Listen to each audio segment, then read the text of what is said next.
오늘 읽으신 본문은 복음의 능력 원천이 어디인가 이거를 이제 우리에게 분명히 보여주는 말씀입니다. 사도 바울은요, 그가 고린도 지역에 처음 와서 복음을 전했을 때에 그가 어떤 자세로, 어떤 마음가짐으로 복음을 전했는지를 우선 이야기하고 있어요. 1절 보시면은, 형제들아, 내가 너희에게 나아가 하나님의 증거를 전할 때에 말과 지혜의 아름다운 것으로 하지 아니하였다, 이렇게 얘기했어요. 말과 지혜의 아름다운 것. 그럼 예수님 시대 이제 고대 근동 이 사회는 헬레니즘 문화가 여전히 세상을 지배하고 있었습니다. 이 소크라테스니 플라톤이니 아리스토텔레스 같은 이런 철학자들의 사상적 영향이 여전히 있었고, 또 많은 사람들이 광장에서 자신들의 깨달음과 언변을 자랑했었습니다. 자, 그런 분위기에서 누군가가 이제 새로운 사상을 들고 나와서 말과 지혜의 아름다운 것으로 사람들의 귀를 사로잡을 수 있다면 그 사람은 즉시 이제 존귀한 스승으로 대접받을 수 있었던 겁니다. 자, 바울이 복음을 전했던 무대가 주로 이제 이런 곳이었죠. 사람들이 많은 곳에 가서 들으시오, 이렇게 하며 소리쳤던 겁니다. 자, 이렇게 시작을 했는데 바울이 하는 말, 이것은 사람들의 귀를 사로잡을 만한 논리나 어떤 설득 같은 그런 것이 아니었다는 거죠. 물론 바울도 당대 사람들이 원하는 것이 뭔지를 잘 알고 있습니다. 바울은 로마 시민권자로 태어난 사람이고 헬라 철학과 문화에 대해서 정통한 사람이었습니다. 거기다가 히브리 랍비였잖아요. 구약 성경의 지혜까지 섭렵한 사람이었습니다. 당시 이 유럽의 지역의 사람들 중에서 유대교의 매력을 느끼는 사람이 적지 않았다고 합니다. 그것도 그럴 것이 이 명확한 도덕적 잣대가 없는 시대이지 않습니까? 사람마다 다 이제 제 소견에 오른 대로 살아가고 있는데 성적으로도 워낙에 문란했고요. 이런 세상에 환멸을 느끼는 사람들이 참 많았거든요. 그런데 디아스포라라고 하잖아요. 로마 곳곳에 흩어져 사는 이 유대인들은 구약 성경을 경전으로 가지고 있으면서 율법이라는 강력한 법을 중심으로 이렇게 살아가고 있었단 말이죠. 이들이 사는 방식을 보자면은 너무 다른 거예요. 도덕적으로 워낙에 이제 기준이 높다 보니 이들의 모습이 고대인들에게는 오히려 되게 매력적으로 보였던 겁니다. 그래서 당시에 유대교에 편입돼 들어온 이방인들이 상당히 많았다고 해요. 그러니 여러분, 사도 바울은 그들이 이 유럽인들이 되게 신기해하고 흠모해 마지 않는 구약 성경에도 능통했고 헬라 철학에도 또 통달해 있었으니 이 바울이 만일에 작정하고 이 시대의 광장에 모여 있는 사람들을 매료시키려고 작정을 했다면은 얼마든지 그렇게 할 수도 있었다는 겁니다. 그러나 바울은요, 그런 말과 지혜의 아름다운 것, 이런 것으로 하지 않았다고 합니다. 대신에 단순한 한 가지 진리를 선포하기로 했습니다. 그게 2절이죠. 내가 너희 중에서 예수 그리스도와 그가 십자가에 못 박히신 것 외에는 아무것도 알지 아니하기로 작정했다. 예수님이 누구이신지와 그분이 죄를 사하려 십자가에 못 박히신 그 순전한 복음 그 자체에만 집중했다는 거예요. 그것만 전하려고 했다는 거예요.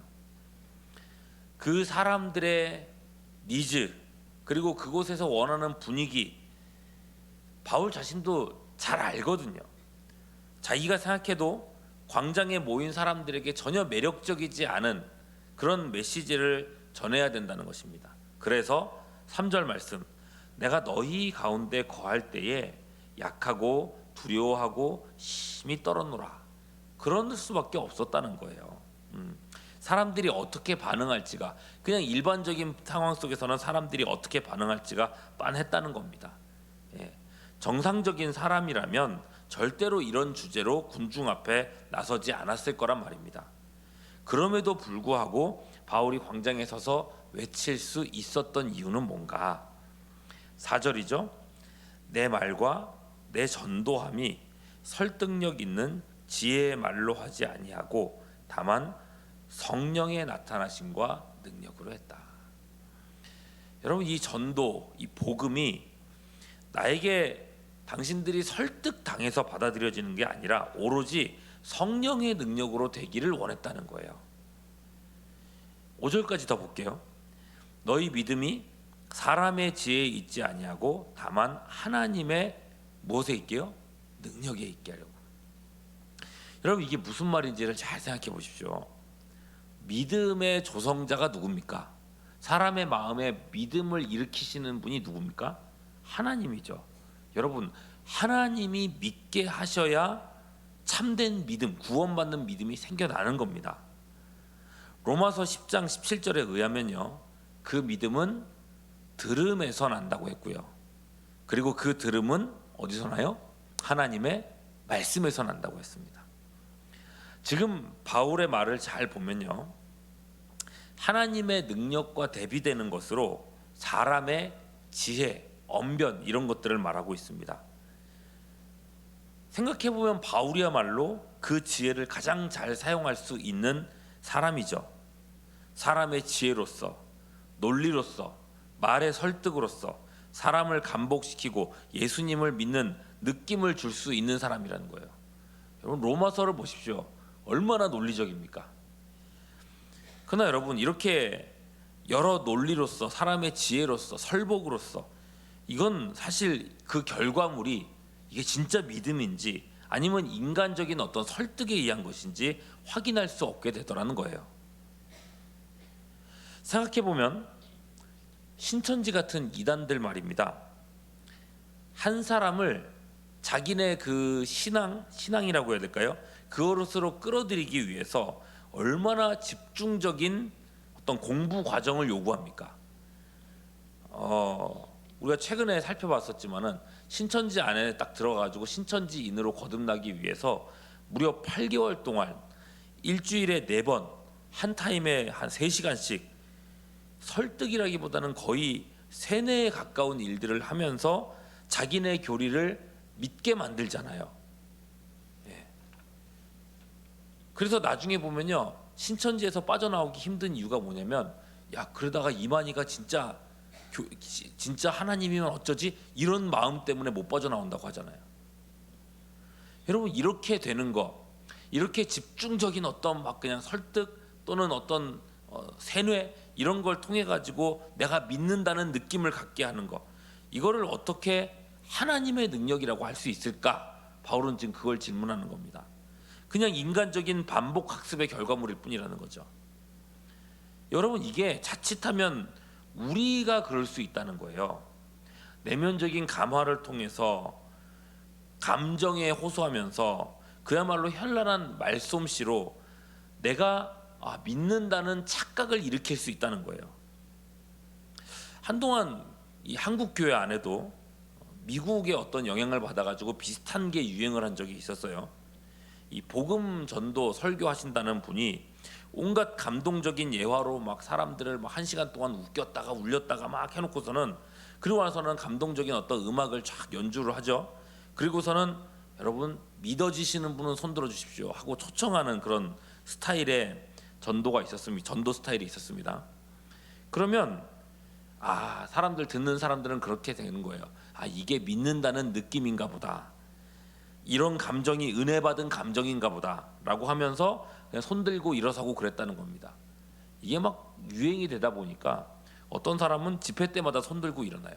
그때도 믿었고 지금도 또 믿어지고 이런 식으로 자꾸만. 사도 바울은요, 이런 모든 것들을 그야말로 배제했다는 거예요. 성경을 말했고 십자가의 진리를 선포했습니다. 그리고 그 결과는 하나님께만 맡겨드렸습니다. 하나님, 나는 말씀을 전했습니다. 이곳에서도 하나님 택하신 백성들이 있다면 오늘도 구원을 베풀어 주세요. 이게 바울의 복음 전략이었단 말입니다. 바울이요, 어마어마한 반대와 핍박 안에서도 위축되지 않을 수 있었던 것. 어떤 곳에선 복음을 전해도 막 듣는 사람들, 믿는 사람들이 별로 없어도 그거에 딱 연연하지는 않았던 것. 반대로 엄청난 사람들이 믿겠다고 막 몰려왔을 때에도 그런 것들의 마음이 막 높아지거나 교만해지지 않을 수 있었던 것. 그건 자신을 그야말로 하나님의 막대기 정도로만 생각했기 때문에 그런 겁니다. 나는 그저 하나님의 진리 말씀을 전했을 뿐이고 하나님이 그 말씀을 통해서 역사를 일으키신다. 내 언변으로 사람들을 설득해서 이 많은 사람들이 구원받았다고 한다면 자랑할 만한 게 있겠죠. 내가 이렇게 큰 일을 이뤘다. 나 때문에 예수 믿은 사람이 수천 명, 수만 명이다. 자랑하고 후배들, 목사들 불러 모아서 세미나 열고 하겠죠. 나는 어떻게 이런 부흥을 이루었는가? 교회 개척의 비결. 뭐 이렇게 전도하면 나도 전도왕 된다. 세미나 하면서 돈벌이라도 할 수 있었을 겁니다. 그런데 안 그랬다는 거예요. 그럴 수가 없었어요. 왜요? 그냥 성경이 말하는 걸 내가 전했을 뿐이라는 거예요. 아닌 말로 여러분, 3차 전도 여행, 그 어마어마한 그 3번에 걸친 전도 여행 마치고 돌아가는 길에 소아시아 지역 장로님들 모아놓고 그들에게 한 말이 뭐였습니까? 다른 게 없습니다. 그냥 성경 말씀을 계속 가르치다가 돌아갔을 뿐이라는 거예요. 오늘날 우리가 너무 이 결과지상주의, 물량만능주의 이런 거에 빠져가지고 몇백 명, 몇천 명, 몇만 명 이런 숫자 자랑하고 부러워하는데 우리가 눈이 멀어 있는 사람들이 참 많은데, 여러분 사도들을 쭉 살펴보십시오. 사도들의 관심은요, 하나님의 말씀이었습니다. 심지어 그들의 관심은 듣는 사람이 얼마나 설득당했냐 아니냐 이것도 아니었습니다. 이들은요, 하나님의 말씀이 설득하는 것이 아니라 선포였습니다. 왕의 선언이었어요. 제발 내가 전하는 말을 믿어주세요. 믿음을 구걸하지 않았습니다. 선포하고, 마가복음 16장 16절, 믿고 세례를 받는 사람은 구원을 얻을 것이요 믿지 않아 정죄를 받으리라. 이 예수님이 했던 말씀 그대로 했던 거예요. 여러분, 그런 의미에서 한번 생각해 보시자고요. 오늘날 많은, 어쩌면 대다수의 교인들이 복음 전도하는 것, 복음을 전하고 예수님을 믿게 하는 그 일을 목회자의 일이라고 생각하곤 합니다. 목사님, 제가 말을 잘 못해서요. 제가 그리고 지식이 부족해가지고요. 내가 아는 누가 있는데 목사님이 가서 그 사람한테 복음을 전해주세요. 목사님이 복음을 제시하면 그 사람이 믿을 것 같아요. 왜 이렇게 생각을 합니까? 목사님이 말을 잘 하니까, 목사님이 성경을 그래도 많이 다뤄서 성경을 더 잘 아니까. 근데 말입니다, 여러분, 사도행전 읽어보시면요, 교인들이 그런 방식으로 복음 전하는 일을 사도에게 위탁했다라는 장면이 없습니다. 처음에 베드로 설교를 통해서 3,000명, 5,000명이 예수님을 믿었죠. 근데 이후에 초대교회가 박해를 받고 교인들이 흩어지고 나서 그 흩어진 이름 없는 그 많은 성도들이요, 가는 곳곳에서 다름 아니라 내 입으로, 자기 입으로 내가 믿는 예수 복음을 전했다는 말입니다. 그리고 그들을 통해서 또 숱하게 많은, 또 우리가 알지 못하는 많은 교회들이 생겨났다는 거죠. 우리가 지금 살피고 있는 고린도 교회도 마찬가지입니다. 고린도전서 1장 26절, 형제들아 너희를 부르심을 보라. 육체를 따라 지혜로운 자가 많지 아니하며 능한 자가 많지 아니하며 문벌 좋은 자가 많지 아니하도다. 다들 그런 사람들이었다는 거예요. 여러분, 많은 성도님들이 그러시죠. 나는 이제 나이가 많아서 들어도 금세 까먹고 해서 이제는 배워도 소용도 없고, 에휴, 전도도 이제 나도 힘들다, 이런 말씀들을 참 많이 하시는데, 그럼 고린도 교인들을 보십시오. 그들이야말로 뭐 초등 교육도 못 받은 사람들, 천지였다는 겁니다.